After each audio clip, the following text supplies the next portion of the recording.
मैं डॉक्टर नविता श्रीवास्तव, सहआचार्य गृह विज्ञान, राजकीय कन्या महाविद्यालय सरवार। बच्चों, मैं आज आपको बताऊंगी रेशम का उत्पादन किस प्रकार किया जाता है। रेशम का उत्पादन रेशम के कीड़े के द्वारा किया जाता है। रेशम के कीड़े के मुख ग्रंथि से जो लार टपकती है और जो वातावरण की हवा में आकर सूखकर वो रेशा बन जाता है, इससे हमें रेशम के कीड़े को पालना ही रेशम का उत्पादन करने की पहली प्रक्रिया होती है। रेशम के कीड़े शहतूत के पेड़ पर पाले जाते हैं और वो इनकी पत्तियों को खाकर जीते हैं और फिर रेशम का उत्पादन करते हैं। रेशम का उत्पादन शहतूत की खेती पर विशेष ध्यान देने हैं। जितने ही अच्छे प्रकार का पेड़ होगा और जितनी उसकी देखभाल की जाएगी, उतना ही अच्छा हमें रेशम का उत्पादन मिलेगा। रेशम के कीड़े को पालने को हम सेरीकल्चर भी कहते हैं। रेशम के कीड़े का जीवन काल मात्र 2 माह का होता है। इस अवधि में वह 4 अवस्थाओं में से होकर गुजरता है। पहला है अंडा, दूसरा है लार्वा, तीसरा है प्यूपा और चौथा है कीड़ा। तो रेशम का उत्पादन इन चारों अवस्थाओं में बहुत महत्वपूर्ण है और रेशम की प्राप्ति के लिए कोकून को प्यूपा अवस्था में ही मार दिया जाता है।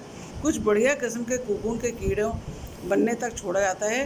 कीड़े कोकून को फाड़कर बाहर निकलते हैं और आगामी फसल के लिए अंडे देने को तैयार हो जाते हैं। इस प्रकार रेशम के कीड़े का उत्पादन 2 मुख्य कार्य हेतु किया जाता है। पहला, आगामी फसल प्राप्त करने के लिए हेतु कीड़े तैयार करना और दूसरा रेशम की प्राप्ति करने के लिए। रेशम की प्राप्ति के लिए सबसे पहले हमें शहतूत की खेती करनी पड़ती है, कीड़ों को पालना पड़ता है, कोकूनों का संग्रह करना पड़ता है, कोकूनों की छटाई करनी पड़ती है। जब कोकूनों की हम छटाई करते हैं, इसका मतलब ये हुआ कि जो अच्छे कोकून होते हैं उनको एक तरफ कर देते हैं और जो ख़राब कोकून होते हैं उनको एक तरफ कर देते हैं। फिर उसके अंदर जो रेशम का जो धागा होता है उसके अंदर गोंद लगा हुआ होता है, तो हमें उस गोंद को निकालना पड़ता है। तो हम कोकूनों को गर्म पानी में डाल देते हैं जिससे कि वो गोंद ढीला पड़ जाता है। फिर जो हमें रेशा प्राप्त होता है उसको हम धागे में लपेटते हैं, क्योंकि अगर हमें कोई भी वस्त्र बनाना होता है, जब तक हम उसको धागे को लपेटेंगे नहीं और रील का रूप नहीं देंगे, तब तक वो धागा हम नहीं बना सकते हैं। तो इसलिए हमें उसको धागे को लपेटना पड़ता है। लच्छियाँ तैयार करते हैं, गांठें तैयार करते हैं। गांठें तैयार करना मतलब एक तरह से सारे रेशम को एक तरफ एक गांठ में बनाना, जिससे कि वो गांठें मिलों में जाके धागे का रूप धारण करती हैं और उसमें अभी भी कोई बची हुई गोंद होती है तो उसको हटाना और उसके द्वारा वस्त्र बनाना। लेकिन हम देखते हैं जब वस्त्र बन के आता है तो बहुत गंदा होता है, तो उस वस्त्र को गंदगी हटाने के लिए हम उसको ब्लीचिंग करते हैं।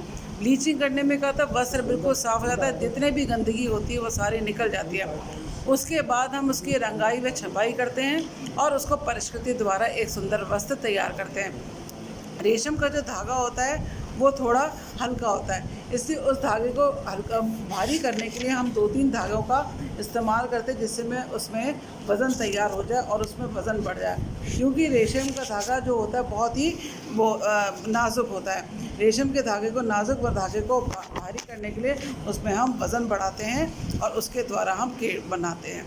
तो इसके धागे बनाने के लिए कुशल, योग्य और निपुण व्यक्तियों की आवश्यकता होती है। उनकी तीक्ष्ण बुद्धि, तेजस्वी आंखें व उंगलियां लक्ष्यों को देखकर ही उनकी किस्म की पहचान कर देती हैं कि इनके रंग, आकृति, बनावट, बारीकी, लंबाई आदि के आधार पर छपी कर देते हैं। इसलिए रेशम का धागा प्राकृतिक रूप से हमें पाया जाता है, इसलिए हम रेशम के धागे को जब प्राकृतिक रेशे के रूप में हमें मिलता है और इसकी परिष्कृति या सज्जा करने की कोई विशेष आवश्यकता नहीं है, क्योंकि उसमें खुद में ही इतनी चमक होती है कि उसमें आवश्यकता करने की ज़रूरत नहीं है। जैसे मैंने पहले कहा था कि रेशम का धागा हल्का होता है, तो उसमें हम थोड़ा लोहा, टिन आदि, जस्ता आदि भरकर उसको थोड़ा भारी बना देते हैं, जिससे कि उसकी वजनीकरण के कारण ही हम उससे वस्त्र बना सकते हैं। थोड़े कड़े और सघन हो जाते हैं और इसमें लेकिन प्रत्यास्था, प्रतिस्कंदता, प्रत्यास्था मतलब हमने उसको खींचा और वापस वो उस अवस्था में आया, ऐसा नहीं होता है। और उसमें प्रतिस्कंदता मतलब हमने उसको दबाया और वापस वो शेप में आया, ऐसा नहीं था। इसका मैंने कल भी उदाहरण दिया था। जैसे ऊन है, ऊन को हमने अगर दबाया तो वापस अपने रूप में वापस आ जाता है, उसको हम कहते हैं प्रतिस्कंदता। प्रत्यास्था होती है जो कि इलास्टिसिटी, जैसे नायलॉन का धागा, नायलॉन के वस्त्र को अगर खींचते हैं, जैसे कि उदाहरण के तौर पर मैं बताऊं, जैसे अपन टी-शर्ट्स पहनते हैं, बनियान पहनते हैं, मोज़े पहनते हैं, वो सारी चीज़ें जो होती हैं वो नायलॉन की बनी होती है। उसको अगर हम खींचते हैं तो वो खिंच जाते हैं, तो उसे हम क्या कहते हैं, प्रत्यास्था। प्रतिस्कंदता होती है जिसको कि हमने दबाया और वैसा ही उसी रूप में आया, जैसे कि ऊन को अगर हम स्वेटर वगैरह को दबाते हैं और वापस अगर हम बाहर निकालते हैं तो वापस उसी रूप में आ जाता है। उनको जैसा मोड़ते हैं वैसे ही मुड़ जाते हैं। इसी तरह से लेकिन इस सब चीज़ों का रेशम के धागे में अभाव होता है। उनको अगर ज़्यादा मोड़ते हैं और अगर ज़्यादा सिकोड़ते हैं तो रेशा टूट जाता है और वस्त्र फट जाता है। इसलिए हम अंत में यही कह सकते हैं कि रेशम का धागा एक प्राकृतिक रूप से ही अत्यंत कोमल, महीन और सौंदर्यमय और वैभवपूर्ण से परिपूर्ण रहता है।